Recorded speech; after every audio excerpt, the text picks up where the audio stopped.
advogado especialista em Direito Constitucional pela Escola Superior de Direito Constitucional de São Paulo. Advogado militante desde o ano 2000. Consultor jurídico e parecerista na Marques Consultoria Jurídica. Autor do livro O Fortalecimento dos Municípios como Solução para o Brasil. Ele é professor palestrante, escritor acadêmico, detentor de diversos prêmios na área jurídica e é professor também na área de Direito. Muito bem, doutor. Então, currículo extenso, né? Muita experiência na área jurídica, não é? Oportunidade já de percorrer 15 anos aí depois de graduado, 15, 17 anos depois da graduação, né? Ter várias experiências. Mas ainda não alcançamos todo o conhecimento, até porque o conhecimento do cidadão, para o cidadão, ele é vasto, né? Concluímos a pós-graduação em Direito Constitucional e projeto futuro, para o ano que vem, se Deus quiser, de iniciarmos o nosso mestrado em Direito, onde terei uma das linhas de pesquisas, o controle do Estado, né? Do Estado, dos municípios, pelo exercício da cidadania ativa, o Deganello. Bem, a primeira pergunta, a primeira questão que eu gostaria de colocar é a seguinte: de acordo com a nossa Constituição, em que consiste um município? Perfeito, Luiz. Eu acredito que até para os ouvintes se situarem melhor, nós devemos fazer algumas ponderações iniciais antes que eu possa responder a sua pergunta especificamente.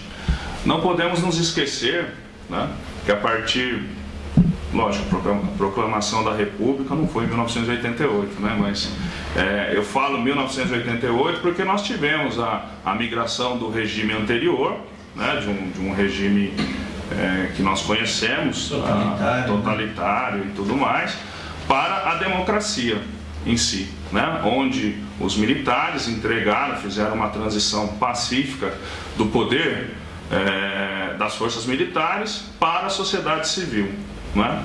Vivemos no Estado brasileiro, é uma república, né? Tanto é que se nós pegarmos a Constituição do Brasil hoje, já na sua capa nós encontramos, né?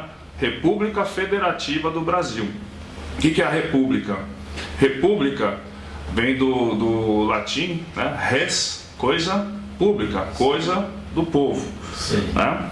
E o Constituinte originário de 1988, que escreveu a Carta Magna, que foi promulgada, né, em 1988, ele escolheu como Estado, a forma de Estado, um Estado federado. Então nós vivemos numa federação aqui no Brasil. O que é uma federação?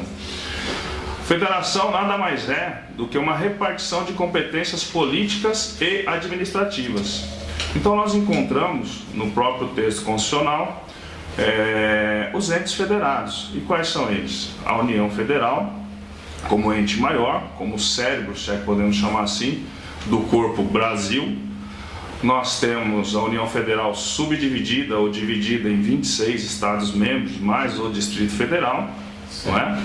Que, consequentemente, esses Estados-membros estão divididos ou subdivididos politicamente e administrativamente em 5.565 municípios, ok? Então, são divisões administrativas em termos políticos mesmo, né? De administração do Estado brasileiro, onde o município, dentro desse contexto que nós traçamos a partir da Carta Política de 1988, é a menor porção política administrativa do Estado brasileiro, com competências próprias para resolverem resumidamente os problemas de interesse local, dentre outras competências trazidas na própria Constituição Federal. Para o leitor que tiver interesse em consultar o texto constitucional, as competências dos municípios se encontram lá no artigo 30 da Constituição Federal, Luiz. Que o seu livro se chama O Fortalecimento dos Municípios como Solução para o Brasil. Quer dizer, partindo da menor célula para atingir o país inteiro. E como o senhor falou, nós temos 5.565 municípios, né? Então, uma vastidão de municípios. Mas é lógico que, se cada município cuidar dos seus interesses, isso e de uma forma correta e tudo mais, fará bem para o Brasil. Agora, fala-se muito nessa questão também do voto distrital, em que esse município, né, estaria sendo subdividido em distritos. O que o senhor acha dessa proposta? Perfeito, Luiz. Realmente, aí já ingressamos no sistema eleitoral, né, do Brasil, né? Como tivemos a oportunidade de conversar anteriormente, né, o tema ele é muito extenso, realmente, mas é interessante sua pergunta e sua colocação. Eu gostaria de frisar antes também que nós prestamos muita atenção no ente federal, ou seja, o que está acontecendo em Brasília, o que está acontecendo com o Congresso Nacional, que é bicameral, tem duas câmaras, né? A Câmara dos Deputados, o Senado, etc.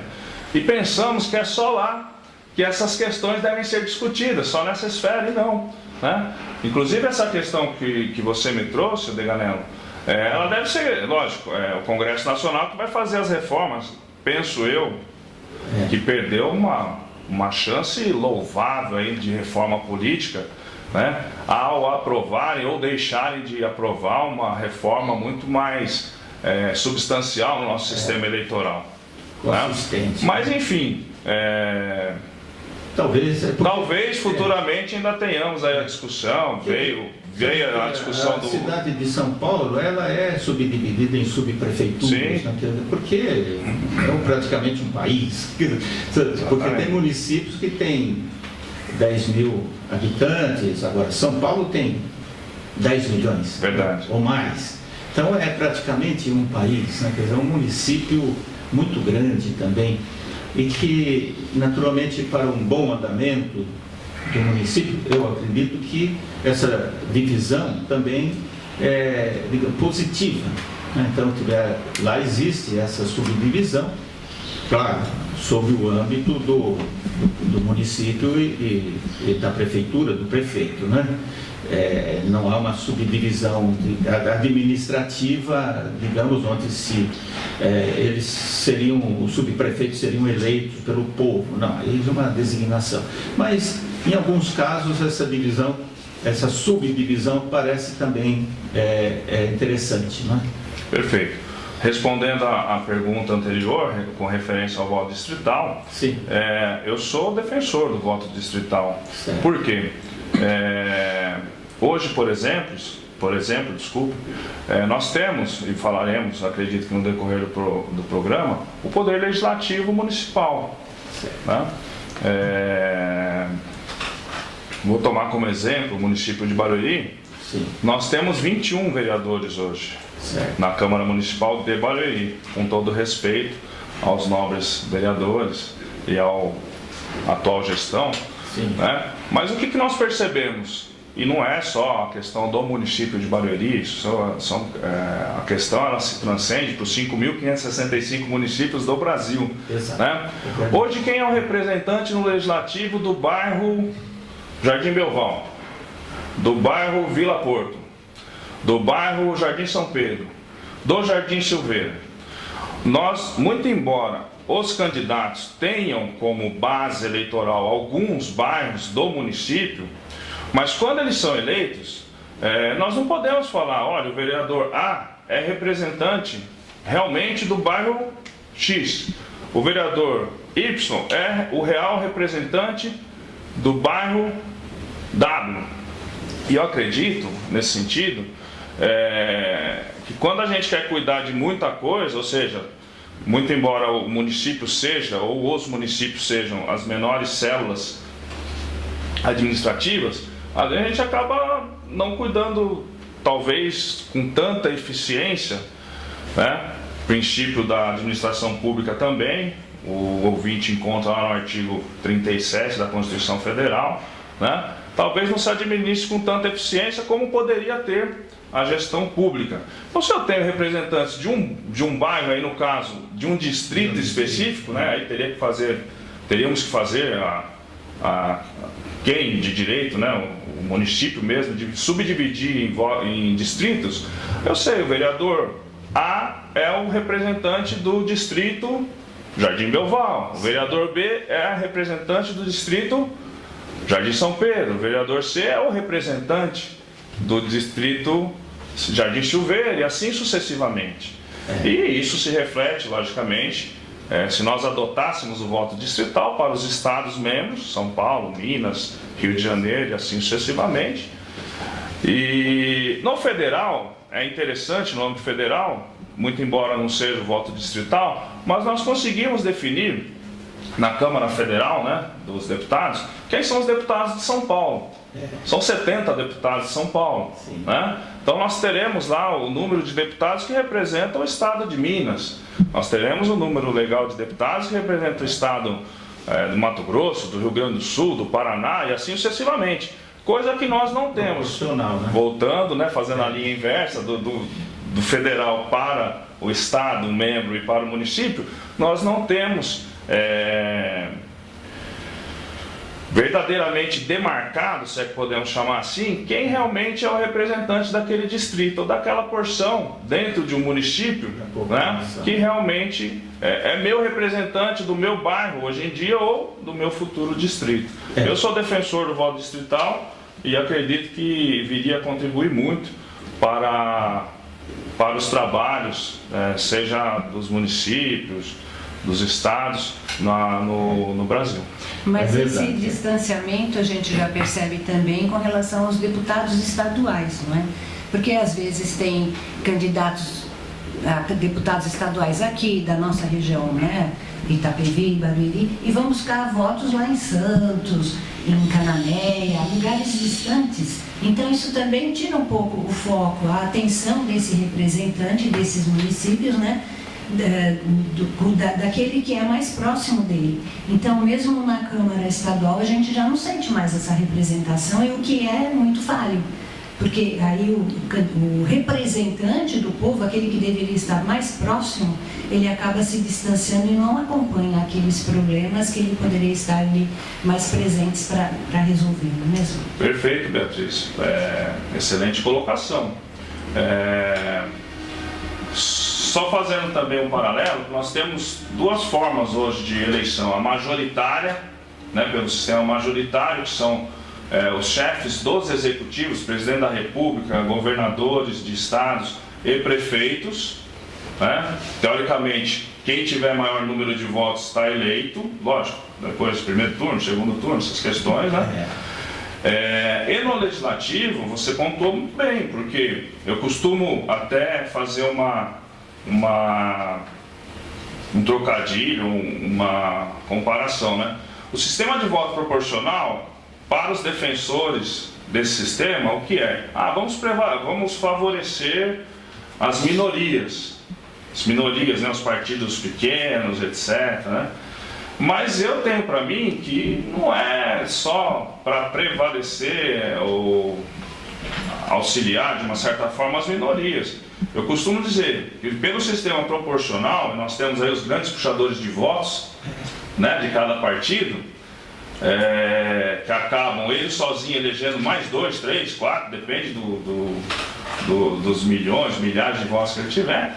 Eu brinco em que sentido? Eu falo, o sistema proporcional é o sistema que a gente vota naquele que vê e elege aquele que a gente não vê, né? Mas a ponderação da Beatriz foi perfeita. E com o voto distrital, essa distorção ela se corrige também, Beatriz. Por quê? Porque a partir do momento que eu tenho um limite, uma porção territorial dentro do município ou do estado membro, onde os candidatos daquele distrito só podem fazer campanha e buscar votos dos seus eleitores nesse território, nesse distrito, automaticamente ele não vai ficar fazendo essa busca incansável, incessante, um representante, um candidato que é daqui da região, ele vai buscar voto na região para a Assembleia Legislativa. Ele não vai ficar buscando voto, porque é aqui que ele vai representar. Para ele não interessa o voto de Ribeirão Preto, por exemplo, porque ele não vai ter representatividade e esse voto não vai servir para ele. Então perceba que dentro do que eu defendo, da questão do voto distrital, nós poderíamos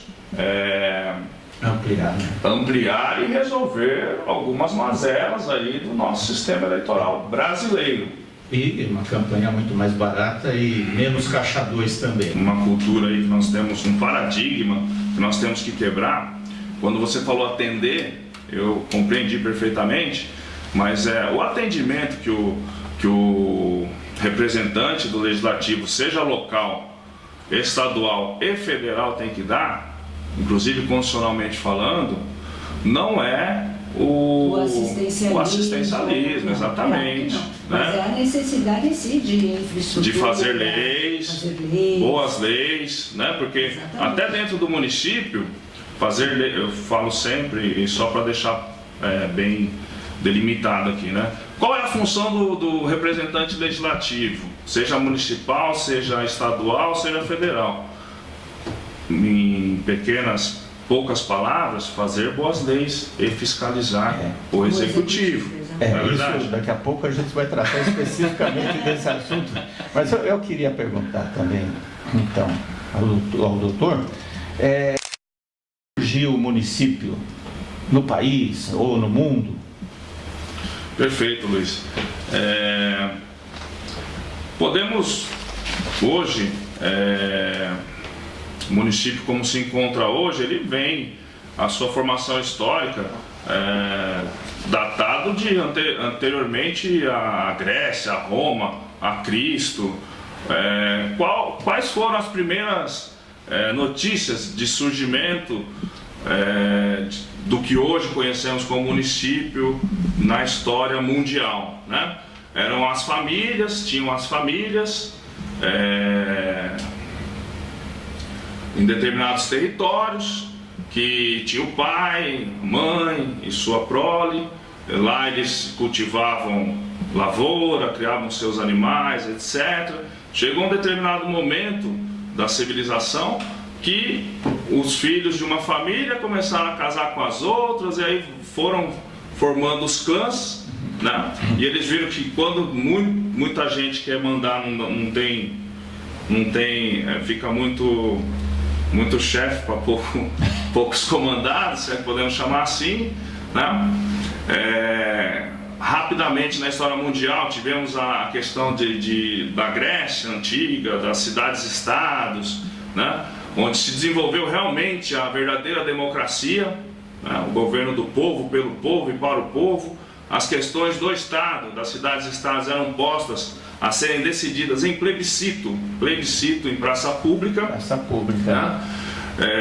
E aí cada qual ia tentando convencer os seus oponentes a votarem nesse ou naquele sentido. Daí a origem da palavra partido, né? E aí a decisão era partido, assim, aquele partido, ou seja, quem votou mais naquele sentido.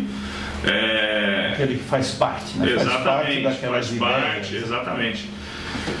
E de lá para cá, passamos pelo grande Império Romano, aí rapidamente também caímos no sistema feudal, né, de separação, aí, não é separação dos poderes de hoje, mas dos grandes detentores de terras, né? Eram verdadeiras cidades ou estados com o senhor feudal, que tinha toda a sua logística, toda a sua engenharia para tratar da segurança dos feudos, da alimentação. E aqui é muito interessante, porque no feudalismo, Deganello, nós tínhamos a questão de que os vassalos, né, que são cidadãos, fazendo uma analogia, seriam cidadãos de hoje, eles tinham que pedir autorização para o senhor feudal para ele te dar toda essa proteção, né? Metade do que eles produziam em suas terras, numa porção de terra que o senhor feudal delimitava a eles, tinha que ser revertida para o senhor feudal, né? E ainda assim tinham que trabalhar parte do seu tempo nas terras do senhor feudal. Eu faço uma comparação com os dias de hoje com relação à carga tributária que nós pagamos hoje. Pagamos muito mais. Eu defendo que a atual carga tributária brasileira é confiscatória. Por quê? Um cidadão que trabalha de janeiro a junho final de maio, final de junho, e isso não são dados meus, são dados de instituições já técnicas, IPEA, Instituto Brasileiro de Planejamento Técnico, somente para pagar tributos. Espera aí, será que nós não temos aí um sistema feudal ainda vigorando? Não estou falando que mas é a reflexão que nós temos que fazer. São 4 meses, mais ou menos. 5 a 6 meses no ano, então, exatamente. E vai aumentando aos poucos. E querem aumentar, né? Mas enfim, e aí nós chegamos, sem querer também nos perder nas colônias americanas, enfim, né, já vindo aqui para o Brasil, nós tivemos a nossa colonização. Em que sentido? Portugal descobriu o Brasil, né? E aí era uma disputa de terras entre Espanha, entre Portugal, Holanda, etc. E Portugal percebeu que, após feito o Tratado de Tordesilhas com a Espanha, onde o Brasil foi dividido em 15 capitanias hereditárias, né? A primeira forma de organização, se é que podemos dizer assim, ainda a colônia de Portugal, né? A coroa portuguesa manda então para cá os donatários. E quem eram os donatários? Eram senhores feudais da época. Por quê? Porque eles tinham dinheiro, poder para vir para as terras novas, cuidar da segurança, da colonização e etc. Né? Então foi dessa forma. E a partir de então tivemos aí os governos imperiais, Dom Pedro I, Dom Pedro II, né? A história de Dom João VI vindo para cá, né? E com a proclamação da República, nós tivemos aí o que eram capitanias hereditárias, começaram a virar províncias, que é o que hoje nós chamamos de Estado-membro, né? Com as capitanias e com as províncias já tinha a formação de vilarejos, de aldeias, aldeamentos, inclusive Barueri foi uma aldeia, Santana de Parnaíba foi uma aldeia, Pirapora do Bom Jesus, formadas inclusive com apoio da Igreja Católica, né? Isso é a história que nos traz notícias. E no contexto Brasil-Estado propriamente dito, depois da emancipação, né, de Portugal, se é que podemos dizer assim, depois da independência ou morte, né, do famoso grito do Ipiranga, tivemos várias constituições, né, e muitas tentaram dar autonomia aos municípios. Da autonomia, falavam dos municípios, talvez não com esse nome, né, chegaram a falar que os municípios eram competentes para legislar sobre seus peculiares interesses. E daí veio de novo 64, o governo opressor, e aí se apaga aí a questão dos municípios, que já, assim, só tinha na teoria, só tinha na Constituição, mas na prática ele não tinha essa autonomia. E em 88, né, com a promulgação da Constituição de 88, realmente o Constituinte originário, a Assembleia Constituinte, né, deu aos municípios a verdadeira autonomia política, administrativa e financeira, Deganello. Por quê? Além de ter os dois poderes, né, que é o executivo e o legislativo, o município tem os seus próprios tributos, né, e os outros entes federados também repassam tributos para eles. É o Dr. Carlos Eduardo, né, que está explicando muito bem a questão do município. Já entendemos essa questão histórica de como surgiu o município e também dos poderes do município. Mas eu gostaria de perguntar, então, quais são esses poderes que fazem parte do município? Perfeito, Luiz. Dentro de todo esse contexto histórico, e nós tivemos no mundo as monarquias, né, feitas pelos reis, que pelo próprio regime da época não tinham responsabilidade nenhuma com relação às suas administrações ou ordens emanadas, né? Depois de 1789, com a Revolução Francesa, com a queda da Bastilha e tudo mais, Também já é conhecido que todo aquele que possui o poder tende a abusar do poder. Montesquieu, o filósofo Montesquieu, já defendia e defende isso, é a doutrina dele, né? Então criou-se o quê? A tripartição do poder. Né? Então o poder é o único indivisível do Estado. Sim. Só que ele é subdividido em três, né? Que é o sistema de freios e contrapesos que nós chamamos também, onde eles devem viver, são harmônicos e independentes entre si. Nós encontramos isso inclusive no início da nossa Constituição Federal, artigo 2º, e um fiscaliza o outro. Fiscaliza em que sentido? É o que está acontecendo, por exemplo, deveria acontecer também nos estados membros e nos municípios. Sim. Congresso Nacional fiscalizando o Executivo, com relação a eventuais pedaladas fiscais, etc, etc. Então, nós temos no Brasil 3 poderes. Quais são esses 3 poderes? Né? O Legislativo, o Executivo e o Judiciário. Legislativo, né? Ele é incumbido de fazer as leis, onde o Estado tem que cumprir as leis, seja a nível federal, nível estadual, nível municipal. Temos o Executivo, que administra com base nas leis, administra inclusive o orçamento federal, estadual e municipal. O município também tem orçamento, viu, Deganel? Tem orçamento aos mesmos moldes do Estado. Sim. E da União Federal. Certo. E temos o Judiciário, que aplica as leis com o poder do Estado também, né? Então, olha, você não cumpriu a lei. Você quem? Cidadão?